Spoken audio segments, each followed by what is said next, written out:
Hello. Hello.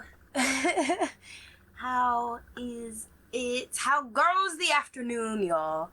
Um,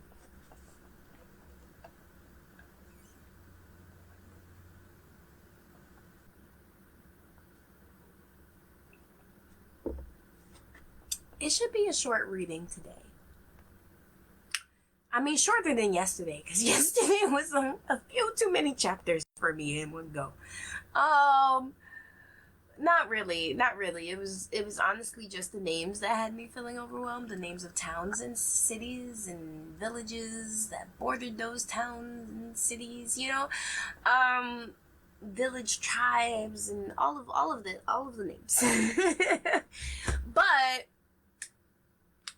I did do some research today. I did some research about just the geography of certain territories and things like that, of pretty much the land that was divided amongst the Israelites, the land of Canaan. I did some background, like looking at maps and trying to figure out what it all looked like. And there was a video that was pretty informative about the layout, not only like the land itself, the name of the territories and stuff, but the layout of that lands and kind of like mapping it out.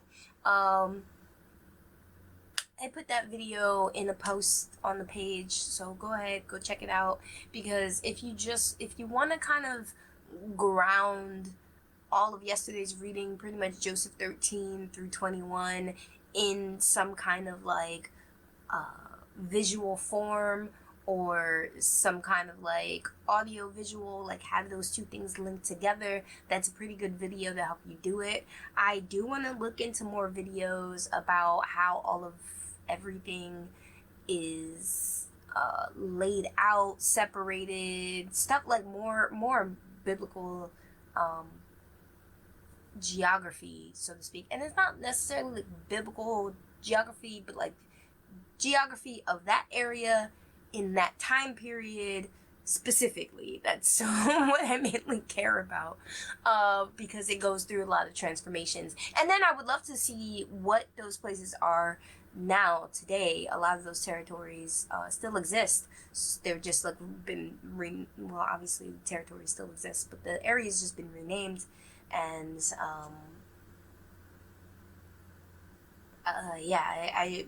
I'm intrigued by the transformation of the area, and mainly how it contributes to Bible stuff.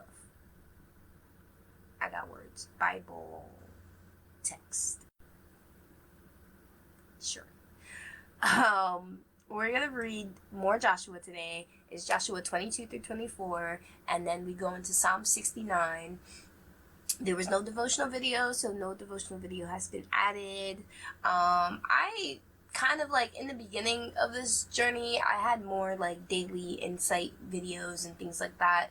I've reeled that in over the course of time, just because I didn't know how much how much that material was wanted or like craved for.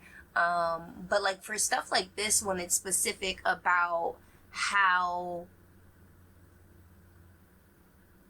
details come into play, like I almost want to add a video. You know how in Numbers, when they specify the amount of gold and the amount of offerings that was given by each tribe to sanctify the altar, the tabernacle, the altar, and they go into the wagons, and they go into the grain and the olive oil and what was put in. I almost kind of want to watch a video of that too, just to see it visually all laid out, because I've read it, so I've seen it like visually in words, but I would love the imagery of like what all that really looks like, like piles of everything, in terms of how that fills a room. So if I do find something like that I think is cool and interesting, I'll add it. I looked at a lot of like maps and stuff that divided the territories, and it told you what the tribes of Gad and Reuben and Judah, and like all of the territories, and how Simon is in Judah, and like it was pretty really like interesting to see it mapped out like that and coordinated in that sense, because now I can see it as if it were, before it was just like nothing. Like I was seeing it in terms of the words. I was seeing it because I read it, but like the imagination of it has been, that was like foggy because I don't get geography, so it's kind of been replaced with the clarity of those maps really addressing how that territory looked and which parts were more valleys and which parts were hills and which parts were forest and which parts were da da da and who got what parts. So you like start learning which tribes have more areas of like hilltops and valleys. Even though it's written, it's easier for me. I'm a visual learner. I've said that since the get-go. So that helps. But if you would like to have photos of me like compiling the images, I don't know how accurate every map is. Some of them had, different scales. Some of them had were a little chunkier than others. So like it was all kind of interpretive, yeah. So I used a series of them to kind of go like, okay, this is what the most accurate picture is gonna stick in my head and look like. So yeah, if you want that, let me know. I'll add it all into an album somewhere and put it on the page, and then you can have access to it. There was something I saw that was immensely interesting. Did I still keep the photo? I took a screenshot of it because I was intrigued, and like it was basically, you know how I said there were even parts of this video that talked about a little bit of what the modern areas of Canaan are today. This pretty much went into the modern equivalents of what the tribes of Judah are, the tribes of Israel are, the 12 tribes, and what they are named today, or which body of people, I guess, would or stemmed from those tribes. If I can find the screenshot that I took, but I took it only today, except I saved a lot of photos today. So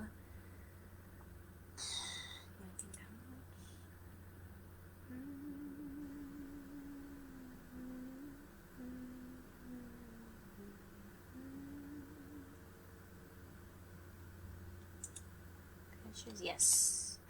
Okay.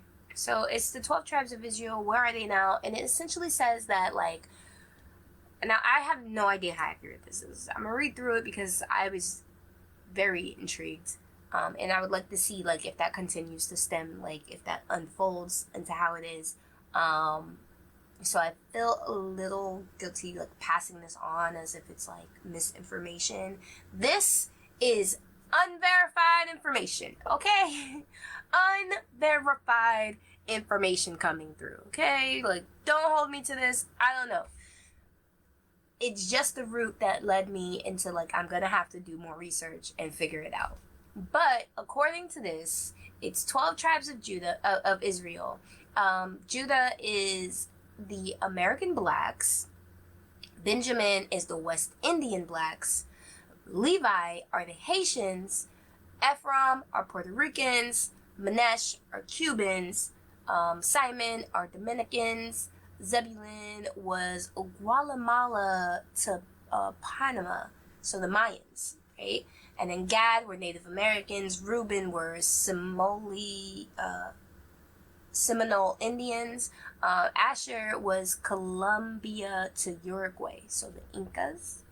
And then Issachar is the Mexicans or the Aztecs, and we got Nefertali, which is the Argentina, Chile.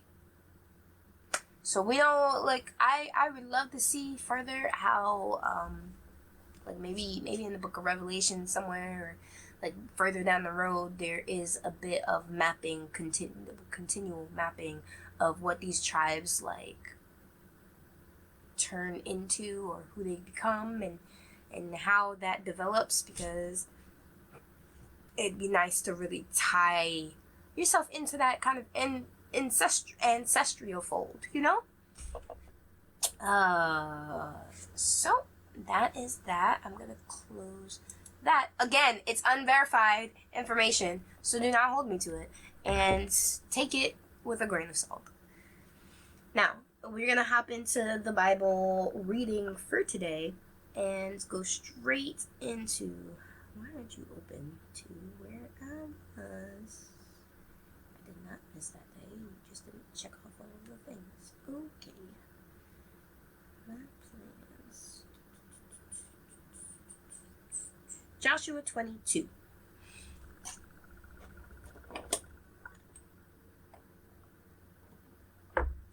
The eastern tribes returned home. Then Joshua called together the tribes of Reuben, Gad, and the half tribe of Manasseh. He told them, "You have done as Moses, the servant of the Lord, commanded you, and you have obeyed every order I have given you. During all this time, you have not deserted the other tribes. You have been careful to obey the commands of the Lord your God right up to the present day. And now the Lord your God has given the other tribes rest as he promised them. So go back home to the land that Moses, the servant of the Lord, gave you as your possession on the east side of the Jordan River. But be very careful to obey all the commands and the instructions that Moses gave to you. Love the Lord your God. Walk in all his ways, obey his commands, hold firmly to him, and serve him with all your heart and all your soul." So Joshua blessed them and sent them away, and they went home. Moses had given the land of Bashan, east of the Jordan River, to the half-tribe of Manasseh. The other half of the tribe was given the land west of the Jordan. As Joshua sent them away and blessed them, he said to them, "Go back to your homes with the great wealth you have taken from your enemies. The vast herds of livestock, the silver, gold, bronze, and iron, and the large supply of clothing. Share the plunder with your relatives." So the men of Reuben, Gad, and the half-tribe of Manasseh left the rest of Israel at Shiloh in the land of Canaan. They started the journey back to their own land of Gilead, the territory that belonged to them according to the Lord's command through Moses. The eastern tribes built an altar.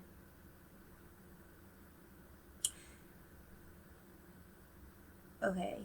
But while they were still in Canaan, and when they came to the place called Gilead, near the Jordan River, the men of Reuben, Gad, and the half-tribe of Manasseh stopped to build a large, imposing altar.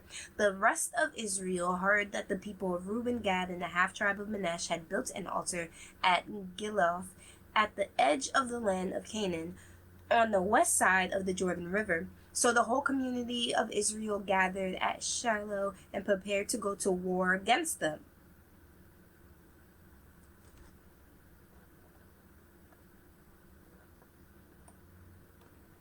First, however, they sent a delegation led by Phinehas, son of Eleazar, the priest, to talk with the tribes of Reuben, Gad, and the half-tribe of Manasseh. And this delegation were 10 leaders of Israel, one from each of the tribes, and each the head of his family within the clans of Israel.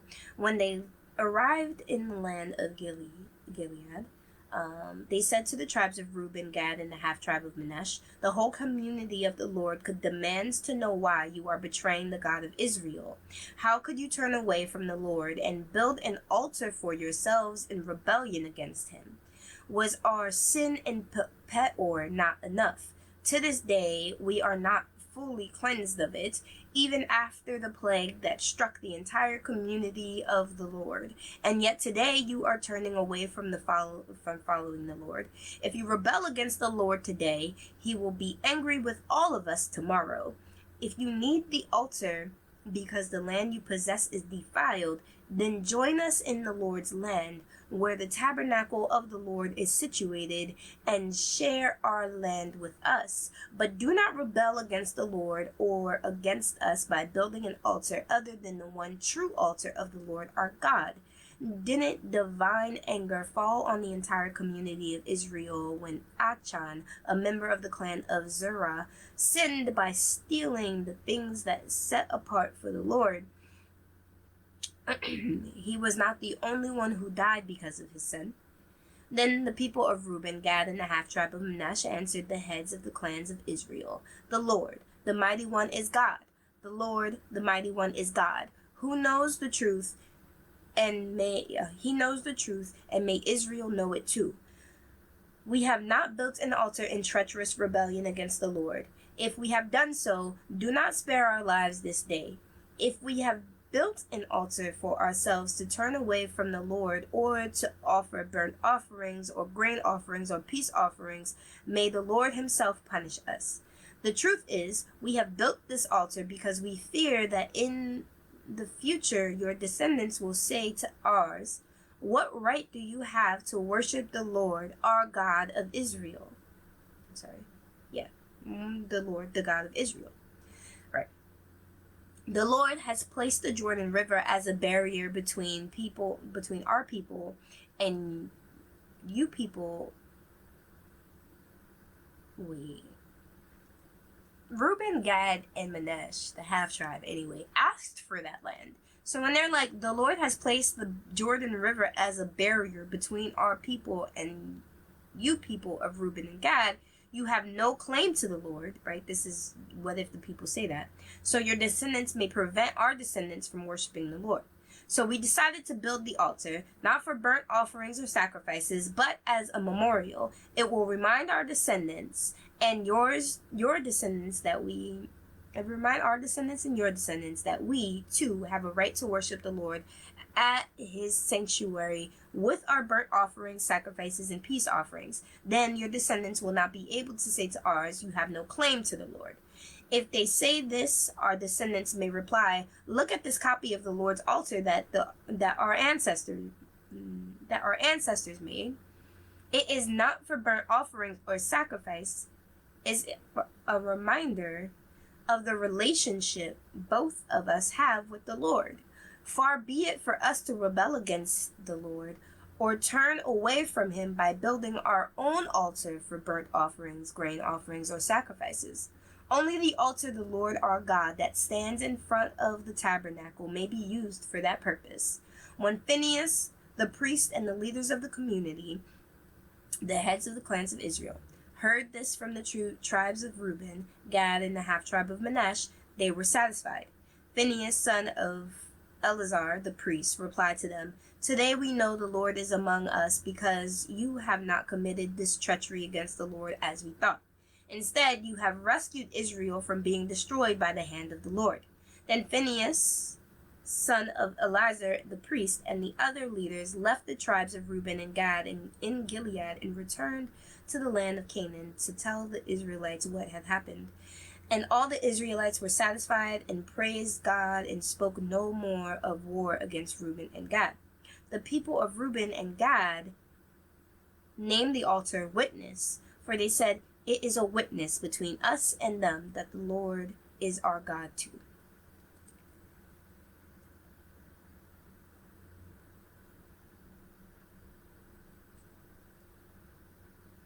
Okay, I guess.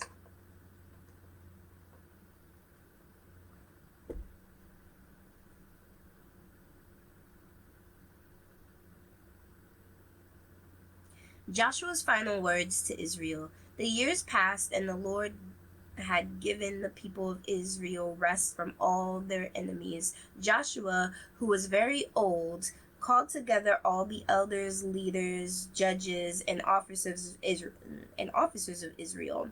He said to them, "I am now a very old man. You have seen everything the Lord your God has done for you during my lifetime. The Lord your God has fought for you against your enemies. I have allotted to you as your homeland all the land of the nations yet unconquered."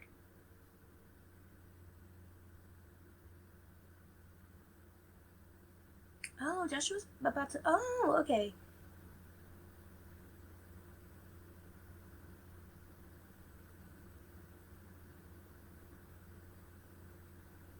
Okay, you have seen right everything the Lord did in your lifetime for your enemies.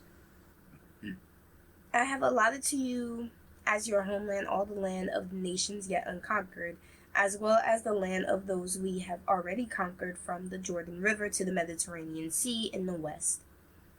This land will be yours. For the land your God will himself drive out all the people living there now. You will take possession of their land, just as the Lord your God promised you. So be very careful not to follow everything Moses, oh, sorry. Be very careful to follow everything Moses wrote in the book of instruction. Do not deviate from it, turning either to the right or to the left. Make sure you do not associate with the other people still remaining in the land. Do not even mention the names of their gods, much less swear by them or serve them or worship them. Rather, cling tightly to the Lord your God as you have done until now, for the Lord has driven out great and powerful nations for you, and no one has yet been able to defeat you. Each one of you will put to flight 1,000 of the enemy, for the Lord your God fights for you, just as he has promised. So be very careful to love the Lord your God. But if you turn away from him and cling to the customs of the survivors of these nations remaining among you, and if you intermarry with them, then know for certain that the Lord your God will no longer drive them out of your land. Instead, they will be a snare and a trap to you, a whip for your backs, and thorny brambles in your eyes. And you will vanish from this good land the Lord your God has given you. Soon I will die, going the way of everything on earth. Deep in your hearts, you know that every promise of the Lord your God has come true. Not a single one has failed. But as surely as the Lord your God has given you the good things he promised, he will also bring disaster to you if you disobey him. He will completely destroy you from this good land he has given you if you break the covenant of the Lord your God by worshiping and serving other gods. His anger will burn against you, and you will quickly vanish from the good land he has given you.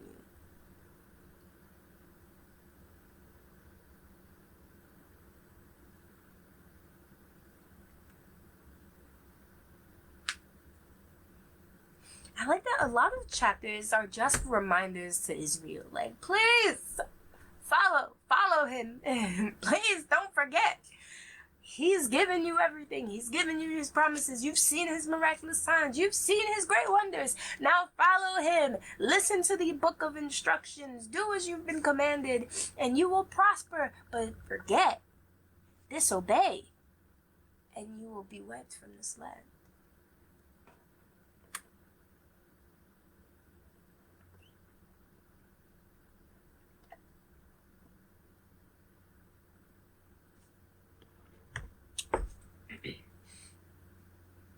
The Lord's covenant renewed.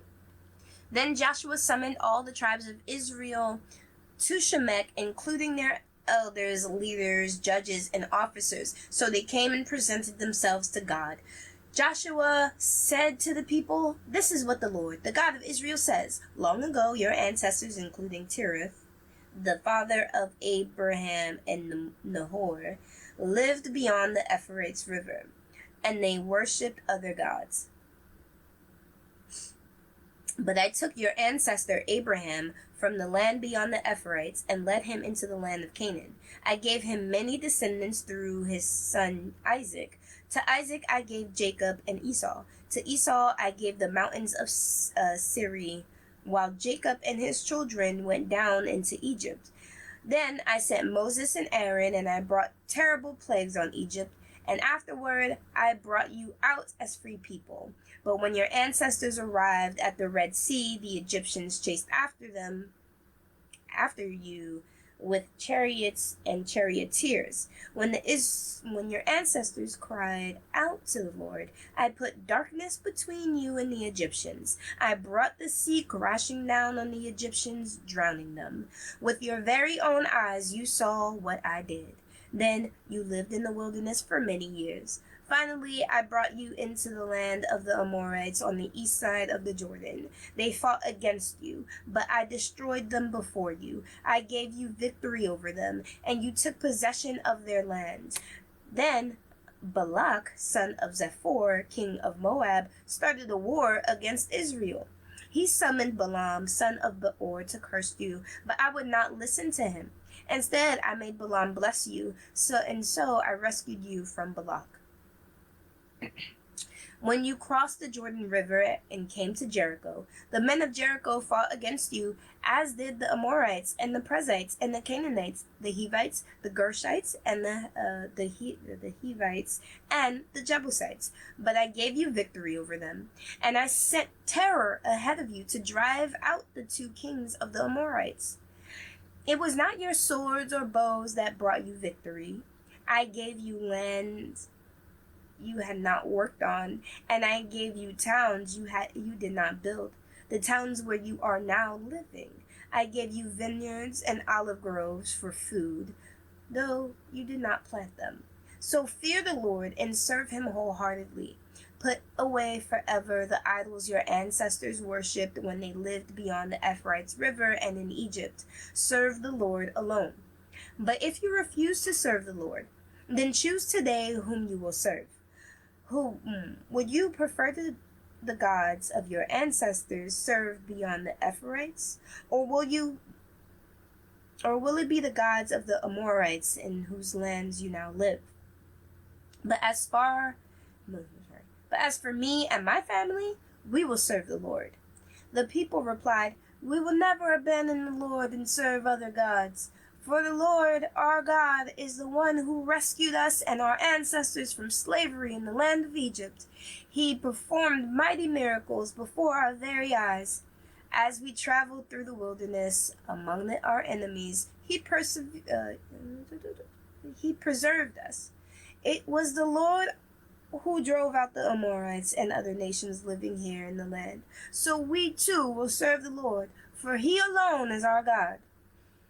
Then Joshua warned the people, you are not able to serve the Lord, for he is a holy and justice God. He will not forgive your rebellion and your sins. If you abandon the Lord and serve other gods, he will turn against you and destroy you, even though he has been so good to you.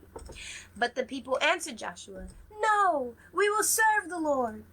You are a witness to our own decision, Joshua said. You are a witness to your own decision, Joshua said. You have chosen to serve the Lord. Yes, they all replied. We are a witness to what we have said. All right then, Joshua said. Destroy the idols among you and turn your hearts to the Lord, the God of Israel. The people said to Joshua, we will serve the Lord our God. We will obey him alone.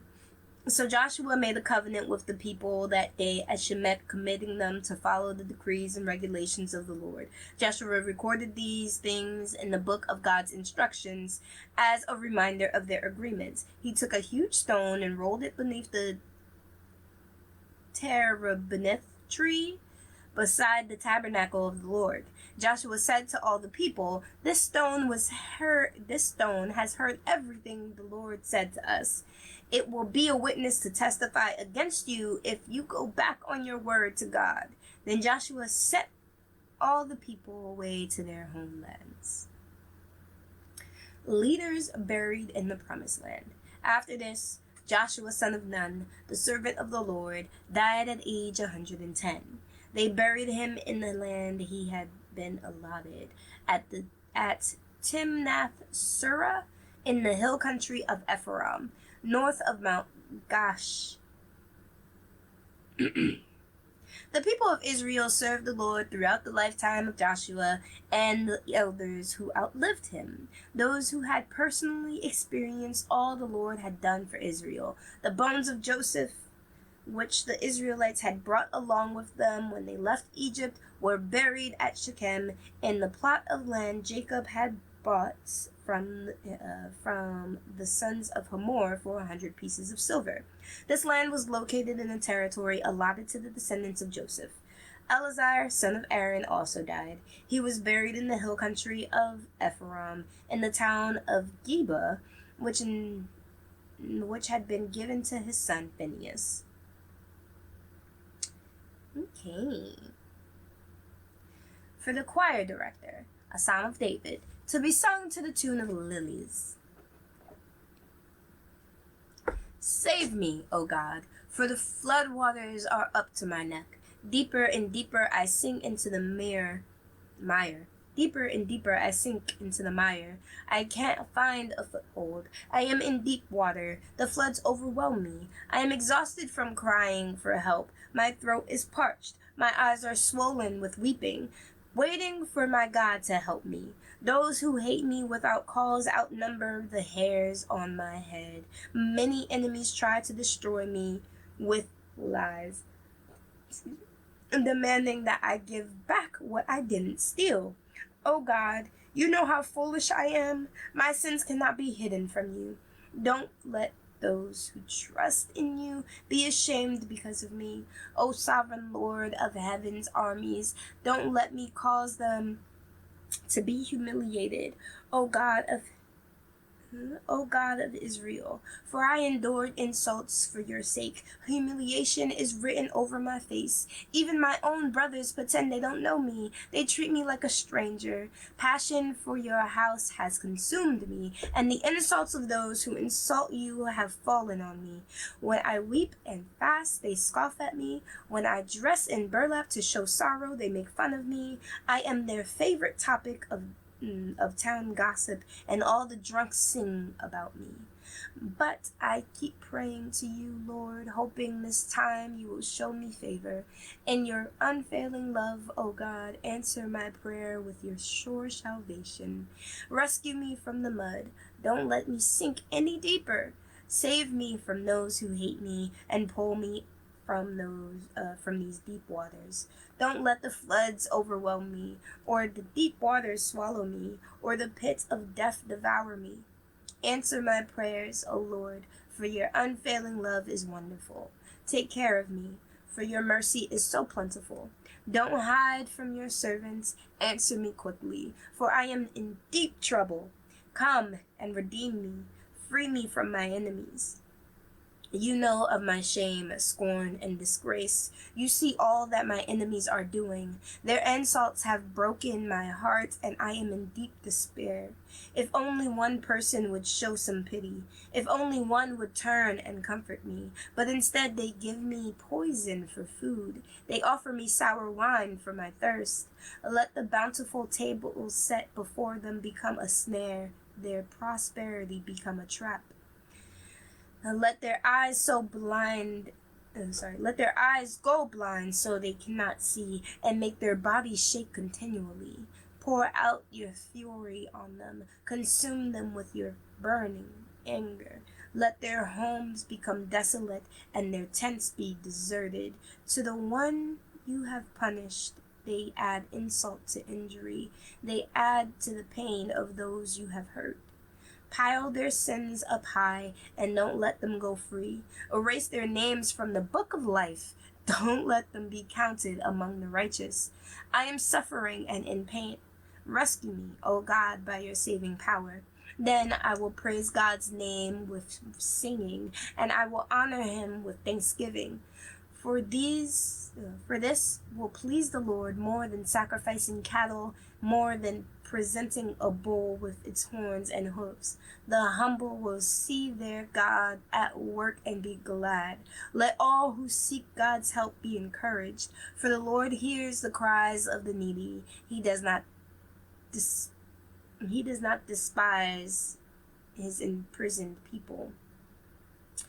Praise him, O heaven and earth, the seas and all that move in them. For God will save Jerusalem and rebuild the towns of Judah. His people will live there and settle in their own land. The descendants of those who obey him will inherit the land, and those who love him will live there in safety.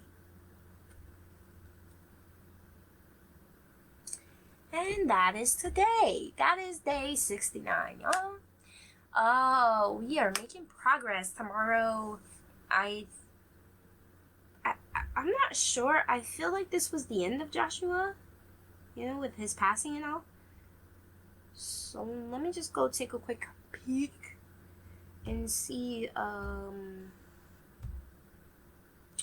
what we get into tomorrow. Yeah, new book tomorrow. We'll be in Judges. I'm pretty sure Judges is the downfall of all of Israel. Not like the downfall of Israel, but like it's the telling of like how Israel became full of themselves. I'm pretty sure. That's my guess. But we will see tomorrow, I guess. There is a devotional video. Yeah. Oh, yeah. The Book of Judges. Well, I mean, why am I telling you this now? We will find out tomorrow. In the future, I will see you there. Goodbye.